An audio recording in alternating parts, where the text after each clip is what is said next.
6-star books, God tier level books. I have heard these terms tossed around the book community for a while now, and I was thinking to myself, do I have any of these books? Do any of the books I have read qualify for me?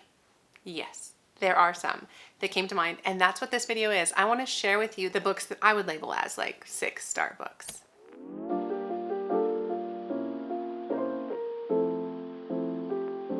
So hi, my name is Angie. Welcome back to the channel. Like I said, today we are going to be talking about my favorite books, really, my 6-star level books. Now, what these books need to have are 3 things. First, I have to be very emotionally invested in the story. Like, I care, I will shed tears for these characters, that kind of a story. Another one is I cannot stop thinking about these books. Like, there will be times when parts of the book will like pop into my head and I will fondly remember those characters and things like that. So that has to happen to me. And sometimes that does happen for unexpected books, but that's the second thing. And then the third thing is I have to want to reread them. I enjoy rereading. It is something that I do often, and I know a book or a book series is on this list if I am so very excited to reread a story. Like if there is another book coming out in the series and I'm like, yeah, of course I'm gonna read those 3 books all over again so I can anticipate the 4th book. That only happens for absolute favorite books. So let's just hop in because I have a stack of about 12 books here. And they're across the board. Some standalones, some series, some fantasy, some sci-fi, some romance, some historical fiction. So really all of my favorites are here. And so I'm not going to go in any particular order because I couldn't. I could not rank these. But let me start with this. So this is the Realm of the Elderlings series by Robin Hobb. I'm holding up Assassin's Apprentice, which is the first book in the first series for this bigger, larger world. Now, I would say my favorite series are the ones that involve Fitz. And so this first book starts with Fitz, who's like 6 years old and he's dropped off at the castle. He's the bastard son of the king in waiting, and all sorts of things happen to him in his young life that are just very unfortunate. But you get to watch his character progress. You get to watch his character progress throughout all the different series. And it is such a wonderful emotional ride. Like the character arc of Fitz is like masterful in my opinion. I really do enjoy Robin Hobb's writing. She takes her time to tell a story, but in taking her time, there is so much interwoven. Like there are all these different Easter eggs. There are all these different clues and you're just like, wow, that was clever. And so taking your time through this whole world is so satisfying, at least for me as a reader. And Fitz in particular is one of my favorite characters. Like I'm not finished reading the whole universe yet, but I would go back and I would reread the whole thing just so that I could experience 6-year-old Fitz again, even though I know what happens to him. Oh, and some of the hard things, I would do it. I would read it again. So the Realm of the Elderlings is all-time favorite. All right, the next book actually was the book that got me back into reading after I had all my kids. So I had like 4 kids in less than 4 years and I hadn't picked up a book in a while. And then I read this one, The Nightingale by Kristen Hanna. And it broke me. Yes, in the best of ways though, because this book started off my historical fiction era. I don't read as much of it now, but this I would reread and cry again because it's about 2 sisters during World War II. The younger sister is a part of the resistance and fighting back, and the older sister has a family and a farm and she's more compliant. But yet as you are following her story, your heart is just breaking for her. Your heart is breaking for the situation she's put in as well as the situation her sister's put in, and how the whole thing interweaves in the storytelling was just so good. Like this book really made me a Kristen Hanna fan, and I have enjoyed most everything I have read from her. Her way of telling a story just really draws all the emotion out of you, and it is so good. Like I read for emotional impacts, and this one will impact you emotionally. So that's another favorite. Okay, I put on a book that I recently read, and I try and sit with some books to be like, is this truly a like 6-star read? Yeah, it is. Like this book, The Will of the Many by James Islington, is outstanding. There's just something about this book as I was reading it where I connected with our main character of Viz. And you meet Viz kind of early on as he's trying to go under the radar of this larger culture called the hierarchy that is currently running things. And he does not want to draw attention to himself, but he ends up doing that. and he ends up getting drawn into this scheme that requires him to almost like go undercover to this elite academy where he has to like compete for his spot, where he has to move up in rank, where the stakes in this world are so very high. But the way Viz's character interacted with his world and how he made decisions, they just felt so real. Like you could feel his character, and he would want to do the right things, and sometimes he wouldn't do the right things. So he just had a very real, down to earth approach to what was going on in this crazy situation. But on top of that, the magic and the world and the complexity of what's going on fascinated me. I loved it. Sometimes I can get into like an epic high fantasy book and be like, this is too much. This is too confusing. This, I felt like the information was given at just the right time, at just the right pace to keep you hooked, but also to keep you intrigued and understanding what's going on, as well as questioning what the heck is going on. So it's hard to explain, but I just felt like this book did it so very well. So yes, 6-star read. I'm very excited for the second book coming out later 2025. So anyway, all right. This whole series is another favorite of mine. Now, it's been a couple of years since I've read this series. So it's the Daevabad trilogy written by S.A. Chakraborty, the first book being The City of Brass. This world was outstanding. So we're following our main character of Nari. Now Nari is this orphan in Cairo, like ancient Egypt, and she is just trying to get by. She's swindling people and all this until she accidentally summons a jinn warrior named Dara. And it starts her on this adventure to the City of Brass, or the City of Magic, where she enters into this complicated political environment which she has a part in, but she has to figure out what that is, and then she has to kind of gain strength from within. And we're also following the ruling party at that time, like the ruling family, and the second born son named Ali is this scholar who doesn't want to be as vicious and cutthroat as like his family, his father, his older brother, but yet things are very, very complicated. And it deals a lot with like prejudice and hierarchy of society. It's so good. And then just the magic system is so much fun. The setting is amazing. Like it's a desert setting, which I'm not usually drawn to, but this world, so good. Another just like God tier trilogy. Oh, so good. Speaking of trilogies that just I can't stop thinking about, Red Rising by Pierce Brown. So I have read 4 of the books in this series. I stopped before Dark Age. I haven't read Dark Age or Lightbringer. I'm waiting for the 7th and final book in this whole entire universe to be published, and then I'm rereading. I am planning a big reread, hopefully next year. I'm really excited though, because this book, Red Rising, there's just something about it. There's a lot of brutality, there's a lot of violence, but there's a lot of this like rising from within. Like the have-nots that have been stomped on their whole life are coming back, and they are going to take over, sort of idea. Or that's the energy. It doesn't always go that well or that smoothly because we're following our main character of Darrow. Darrow is a red in this world of color hierarchy.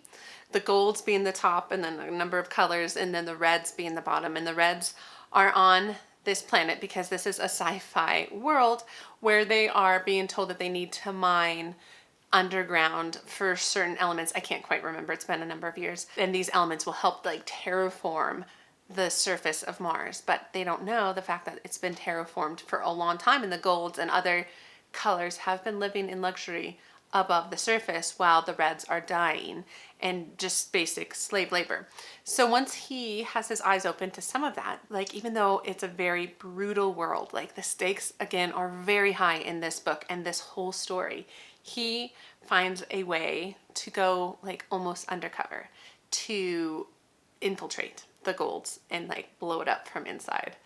You guys, it's so good. The friendships in this book, the relationships, just the struggle of our characters, Darrow especially, who is just very morally gray. Like he's driven, but yet he makes like the most terrible mistakes sometimes that just cost him everything. I can't wait to reread it. I just can't. It's so good. So Red Rising, the whole series definitely is on my list of favorites. All right, we'll do this one. So this is another historical fiction book that I just think about this book. It was so well written. So this is called The Frozen River by Ariel Lawhon, and it follows a person who is a real historical person who was a midwife in kind of the 18 somethings. Yeah. Oh, 1789. So just right after the Revolutionary War, somewhere in like Massachusetts or something. Oh, Maine. In Maine. And so she is acting as a midwife, a healer during this time frame. But yet women weren't totally trusted. There was a lot of like backwater justice still going on because there wasn't a lot of those systems being put in place yet. And so we follow our main character of Martha Ballard as she is standing up for a woman who accused some town officials, some higher up officials, of sexual assault.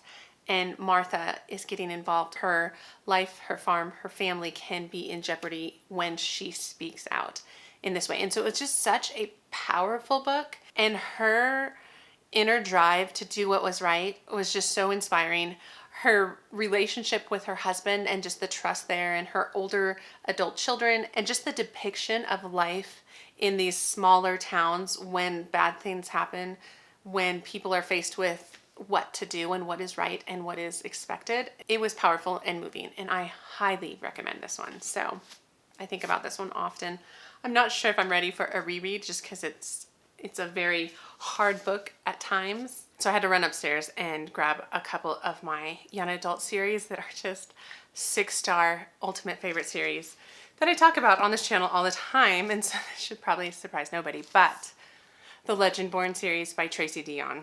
I love this series. I think it is a very unique series within the YA fantasy sphere. It has just a lot of fun elements. Like, it's about our main character, Bree, who joins an early admission like college program, and like the first night she's on campus, she runs into something weird, and that draws her into this world of the Legendborn, who are a group of people who are fighting the demons, but they are said to be the descendants of the original Round Table. So like King Arthur and the Round Table sort of idea.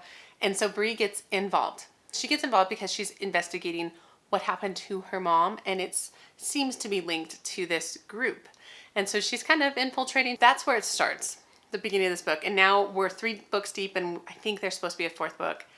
And I just have really enjoyed all the friendships involved in this book. The one she had from prior to her time at college, and the one she has developed within this Legendborn group. And the adventures they've had, and the magic is really interesting.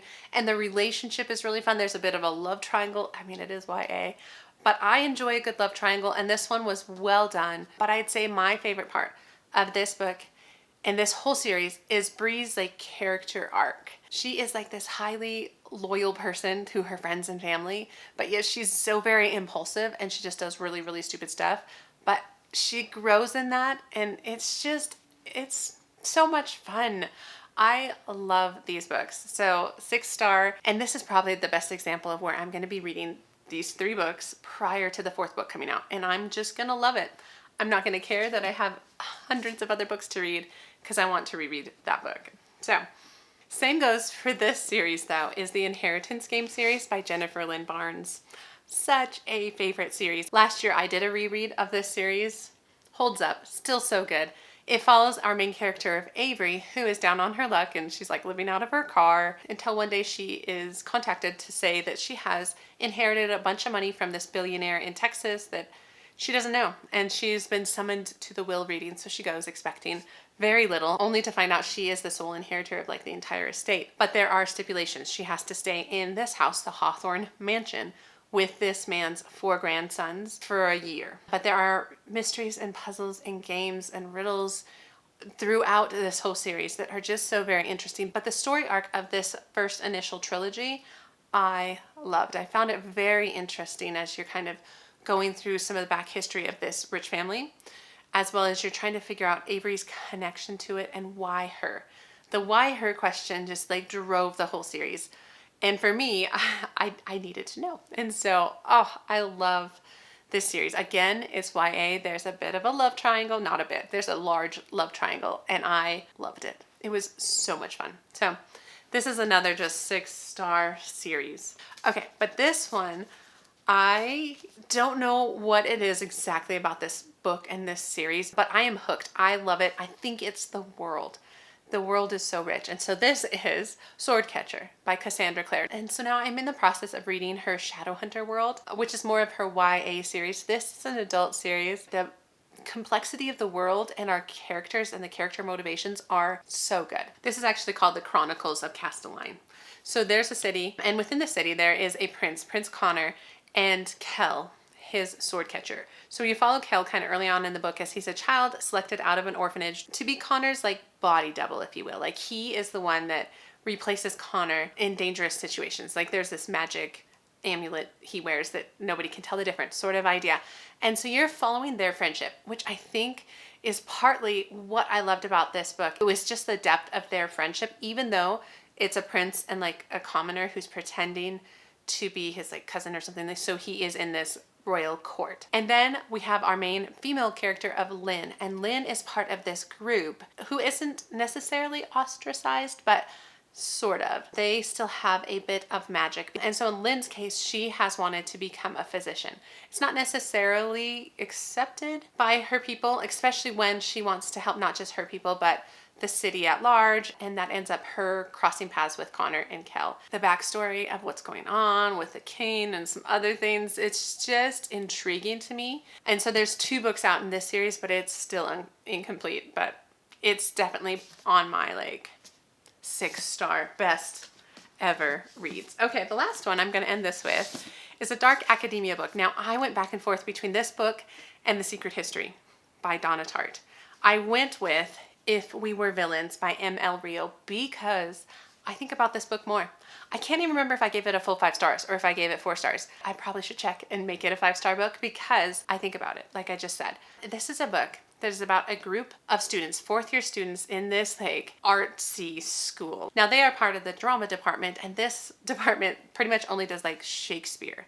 So they are very seeped in Shakespeare. Like they'll even like be sitting around their little common room or whatever it is, quoting Shakespeare to each other and just kind of everyday communication. And so they're just, it feels so very snobby and elitist and all of these things. But as this story progresses, there's just like pressure and tension upon these students and some of the things that are happening. You're not quite sure where it's going to go, and it seems very volatile, and I was just like there for it. I'm like, what are they going to do? This seems utterly crazy, because the book actually opens with our main character of what's his name, Oliver, being in prison for the murder of one of his classmates.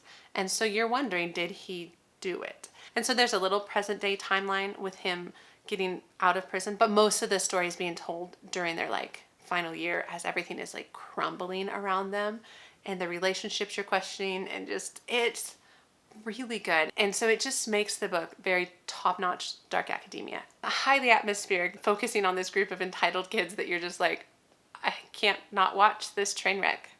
That's this book. And so it is really a favorite of mine. So you guys, those are my 6-star books. Favorite books. I could easily reread. Often do reread my favorite parts. I don't know if anybody else does that, but sometimes I just pick up my favorite and flip to a favorite part and just read it and love it. But let me know in the comments, what are your 6-star books? I would love for you to share that with me. Also, let me know what you think of any of these books. It's totally fine if you don't like them. You can let me know that if you want. But that is what I have. So if you don't have anything you necessarily want to say, let's put a star emoji down in the comments for 6-star, all-time favorite, obsessed about these books kind of books. But otherwise, I hope you all are well. Give the video a like, subscribe to the channel if you want to, and I will see you guys in the next video. All right, take care.